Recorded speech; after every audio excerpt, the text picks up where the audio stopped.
there's cruelty and disruption all over the world associated with the pandemic associated with COVID, and in some ways, almost none of it was anybody's fault per se. A lot of it was a function of a change in the way so many of us had to go about thinking about preserving and protecting public health. And the Lieutenant Governor and I and the Commissioner and the Secretary have all stood here at one point or another over the past 150 days or so and expressed our disappointment and our dismay about the impact that both the virus and many of the decisions that we've made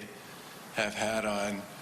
people and institutions here in Massachusetts. But if there's one lesson we learned from all of this, it's to respect the virus, take it seriously,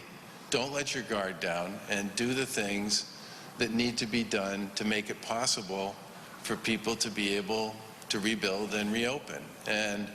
you know, we're one of the first states in the country to talk about a contact tracing program. And there were people when we talked about that at the time who said it's too late. That program is working. And in my opinion, part of the reason why we have one of the lowest reproduction rates in the country,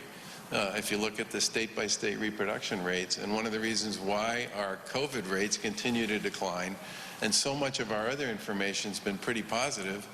is because we've done a lot of the things that were recommended to be done as the information has evolved to get our arms around this thing so that we could find a way back. But this thing has been, here in Massachusetts, this thing has been, and in many other places, this thing has been devastating in so many ways. And part of the reason we have been so careful and cautious about the way we move forward is because the last thing we want to do is ever put people in the kind of position we all found ourselves in March, April, and May.